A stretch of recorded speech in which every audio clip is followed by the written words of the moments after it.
नमस्कार बच्चों। आज बीए पार्ट फर्स्ट में अपन स्वप्न वासवदत्तम जो नाटक है उसके प्रथम अंक के अंदर जो योगेंद्रायण और ब्रह्मचारी के बीच जो वार्तालाप हो रही है उसको देखते हैं। ब्रह्मचारी कहता है, ततः स राजा महितल परिसर्पण पांसुल पाटल शरीर सहसो उत्थाय हा वासवदत्ते हा अवंती राजपुत्री हा प्रिय शिष्य इति किमपि किमपि बहु प्रलपितवान। यानी जैसे ही ब्रह्मचारी कह रहा है कि राजा की इस प्रकार की स्थिति हो गई है, वो अपनी पत्नी को याद करके और पृथ्वी तल पर लौटता हुआ शरीर से धूल धूसरित होता हुआ अचानक उठकर अपनी पत्नी को आवाज लगाता है कि हे वासवदत्ते, हे अवंती राजपुत्री, हे शिष्य, आप प्रिय शिष्य, कहाँ हो। इस प्रकार से अनेक प्रकार से वो उनको आवाज लगा रहा है। किम बहुनाम, कि भाई ज्यादा तो उसके विषय में मैं क्या कहूँ कि नएव इदानीम तादृशा चक्रवाका न एव अन्य स्त्री विशेष वियुक्ता धन्या स्त्री याम तथा वेत्ति भरता भरतु स्नेहात साही दग्धा अप्यदग्धा। यानी उस राजा के बराबर इस समय में बहुत ज्यादा तो क्या कहूँ, उस राजा के समान यानी दुखी इस संसार में और कोई नहीं। यानी बहुत जो उनकी पीड़ा है वो एक तरह से देखी नहीं जा रही है कि इदानीम चक्रवाका तादृशा नहीं, कि इस समय जो चकवे भी वो भी उस जैसे नहीं है, राजा के समान नहीं है। जो चकवे पक्षी सायकाल जैसे अंधेरा होता है वो अपनी प्रिया से अलग हो जाते हैं और फिर वो अलग होने का वो विलाप इस प्रकार से करते रहते हैं। वो कहते हैं कि वो भी इस प्रकार से उस जैसे राजा के समान दुखी नहीं है। स्त्री विशेषा वियुक्ता अन्य भी तादृशा नहीं, और विशेष प्रकार की स्त्रियों से अलग हुए वे राम आदि भी इस प्रकार से उसके समान नहीं है। जो राम दुष्यंत आदि हैं जो अपनी प्रियाओं से अलग हुए और इस प्रकार से उन्होंने उस वेदना को सहन किया, वो कहते हैं वो भी उस राजा के समान इतने दुखी नहीं है। सा स्त्री धन्या, कि धन्य सौभाग्य है उस स्त्री का, वो बड़ी धन्य है वो स्त्री। तथा वेत्ति भरता, कि जिसका पति उसे इतना प्रेम करता है, कि बड़े एक तरह से सौभाग्यशाली है वो स्त्री कि जिसका पति उसे इतना प्रेम करता है कि जो सा भर्तु स्नेहात, कि अपने पति के स्नेह के कारण दग्धा अपि अदग्धा ही, यानी ऐसा लगता है मानो जलकर भी नहीं जली है। यानी इस तरह से राजा के विषय में जो राजा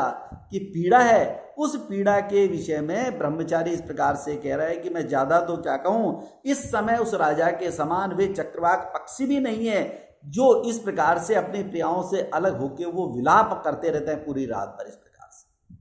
वे स्त्री विशेष स्त्रियों से अलग हुए वे पुरुष भी राम दुष्यंत आदि वे भी इस प्रकार से नहीं है जितना ये राजा इतना दुखी है इस प्रकार से, कि धन्य है वो नारी जिसका पति उसे इतना प्रेम करता है। यानी वो बार बार अपनी प्रिया को इस प्रकार से याद कर रहा है, तो वो बड़े सौभाग्यशाली है वो स्त्री कि जो जलकर भी अभी नहीं जली। यानी स्त्री के प्रति जो उनका अनुराग है राजा का, उसके लिए ब्रह्मचारी कह रहा है कि अब ज्यादा तो भाई मैं क्या कहूं, इसके समान इस प्रकार से और कोई दुखी इस प्रकार से संसार में नहीं है। तो राजा के विषय में योगेंद्र कहता है कि भाई क्या उनका इस प्रकार से जो उनके मंत्री जो लोग हैं या और उनके जो आसपास के लोग हैं, क्या उनका ध्यान तो अच्छी तरह से रख रहे हैं। तो ब्रह्मचारी कहता है कि अनाहारे तुल्य सतत रुदित श्याम वदने शरीरे संस्कारम नपति सम दुखम परिवहन दिवावा रात्रो परिचरती यत्न नरपति न प्राणान सत त्यजती यदि तस्य उपरम, कि अनाहारे तुल्य सतत रुदित क्षाम वदनम, कि बिना कुछ खाए, अनाहार बिना कुछ खाए आहार लिए हुए तुल्य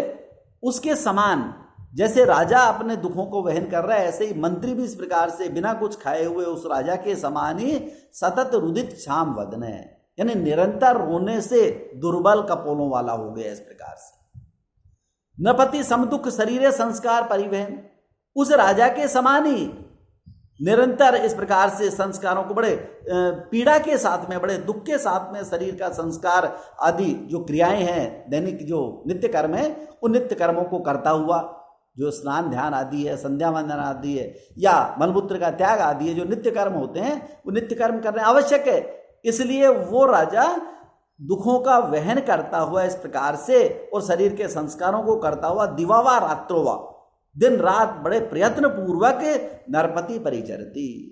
वो इस प्रकार से मंत्री जो है योगेंद्रायण जो है इस प्रकार से दिन रात अपने स्वामी की इस प्रकार से सेवा कर रहा है, इस प्रकार से उनका ध्यान रख रहा है कि यदि न प्राणान त्यजति, कह रहे हैं कि अगर राजा प्राणों को त्याग दे तस् अपि उपरम सद, तो उसकी मृत्यु भी निश्चित है। यानी इतना ज्यादा ध्यान रख रहा है राजा का इस प्रकार से कि उसके समान इस प्रकार से कोई उससे ज्यादा ध्यान रखने वाला इस तरह से नहीं है कि राजा कोई भोजन आदि कोई नहीं कर रहा है तो वो मंत्री भी बिना कुछ खाए, अन आहार, बिना आहार लिए हुए, बिना भोजन किए हुए और निरंतर राजा के समान रुदन करता हुआ, विलाप करता हुआ, दुखों को वहन करता हुआ और बड़े कष्टों के साथ में अपने शरीर के संस्कारों को करता हुआ वो राजा इस प्रकार से दिन रात अपने स्वामी की इस प्रकार से सेवा कर रहा है कि छाया के समान स्वामी की सेवा कर रहा है। और कह रहे हैं कि अगर राजा प्राणों को त्याग दे तो मानो उस मंत्री की भी मृत्यु निश्चित है, वो भी अपने प्राणों को तत्काल इस प्रकार से त्याग दे। तो मंत्री कहता है कि वास्तव में योगेंद्रन कहता है कि अरे ये तो बहुत अच्छी बात है, अगर इस प्रकार से सेवा कर रहा है तो दिष्टे सुनिक्षिप्त इदानीम आर्यपुत्र, की सौभाग्य की बात है आर्यपुत्र इस प्रकार से सही हाथों में है, सही हाथों में है, यानी उनकी जो देखभाल करने वाला व्यक्ति जो है वो सही है। योगेंद्र कहता है आत्मगत मनिमन कहता है अहो महद उद्भार वहती रुमणवान, यानी रुमणवान के का जो भार है वो कहता है महद उद्भार, बहुत ज्यादा उनके ऊपर भार, एक तरह से जो जिम्मेदारी है बहुत बड़ी जिम्मेदारी है कुत है, क्योंकि स विश्रमो ही अयम भार है प्रसक्त तु श्रम तस्मिन सर्वम अधीनम ही यत्र अधीनो न राधित, कि निश्चय ही अयम भार स विश्रम है, कि हमारा जो भार है, मेरा जो भार है वो विश्राम को प्राप्त हो गया, वो भार इस प्रकार से कम हो गया। तू परंतु तस् श्रम प्रसक्त, परंतु इसका जो भार है, इसकी जो जिम्मेदारी है वो निरंतर वहन कर रहा है। मेरी जो जिम्मेदारी है वो जिम्मेदारी तो पूरी हो गई, लेकिन ये अपनी जिम्मेदारी को लगातार इस प्रकार से निर्वहन कर रहा है। यत्र ही निश्चय यत्र नराधिप अधीन है तस्मिन सर्वम अधीनम, कि निश्चित रूप से राजा जिसके अधीन होता है सब कुछ उसके अधीन होता है। यानी राजा के साथ साथ उस राजा की जो जिम्मेदारियां हैं, राजा के जो कार्यकलाप हैं, वो कहता है सारे के सारे जो कार्यकलाप हैं वो सब उसके अधीन होते हैं। इसलिए जो राजा जिसके अधीन है सारे के सारी जो जिम्मेदारियां हैं वो भी उसके अधीन होती है। इस तरह से वो अपनी बात कहता है कि भाई ज्यादा तो मैं अब क्या कहूं, लेकिन इस प्रकार से वो अपनी जिम्मेदारियों को बहुत निर्वहन पूर्वक, बड़ी जिम्मेदारी के साथ में निर्वहन कर रहा है। आगे फिर अंतिम जो श्लोक सायंकाल का जो वर्णन कर रहे हैं कि भाई सब लोग, आप लोग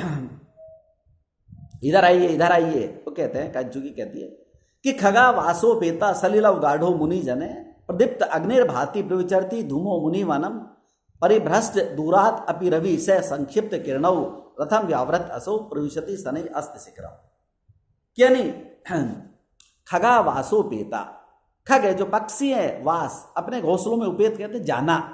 कि पक्षी सायकाल के समय अपने घोंसलों में वापस लौट के जा रहे हैं। पक्षी जैसे ही सायकाल का समय हुआ वो अपने जो भोजन आदि की क्रिया के लिए प्रातःकाल निकलते हैं अपने घोंसलों से, वो वापस अपने अपने घोंसलों में वापस आ जा रहे हैं। मुनिजन सलीलम अवगाढ़, जो मुनि लोग हैं वो भी स्नान करने के लिए, अपने शरीर को पवित्र करने के लिए जल में प्रवेश कर रहे हैं, स्नान आदि के लिए जल में प्रवेश कर रहे हैं। प्रदीप्त अग्निर्भाति,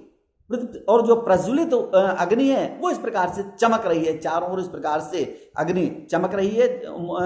वन प्रदेश के अंदर। धूमे मुनिवनम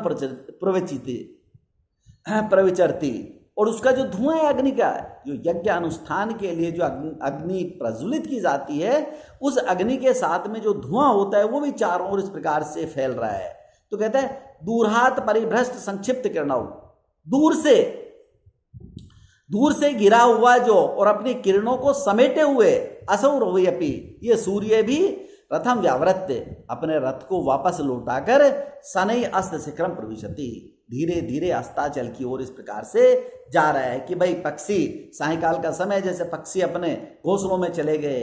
मुनि लोग स्नान करने के लिए जल में प्रवेश कर रहे हैं, जलती हुई अग्नियां चारों ओर इस प्रकार से चमक रही है, अग्नि का जो धुआं है, जो अनुष्ठान का, वो चारों ओर इस वन में फैल रहा है और दूर से गिरा हुआ जो सूर्य है वह अपनी किरणों को समेटता हुआ, संक्षिप्त करता हुआ और अपने रथ को लौटाकर वो भी धीरे धीरे अस्ताचल की ओर इस प्रकार से जा रहा है कि भाई ये सायकालीन का जो वर्णन, बहुत सुंदर वर्णन इस प्रकार से किया है कि आप लोग भी इस प्रकार से आइए आइए, ये सायकाल सब लोग अपने काम में जो नियोजित हो रहे हैं इस तरह से वो भी आप लोग भी आ जाइए। और इस तरह से कह के निष्क्रांता सर्वे, सभी लोग वहां से निकल जाते हैं और पहला अंक यहाँ समाप्त हो जाता है। धन्यवाद।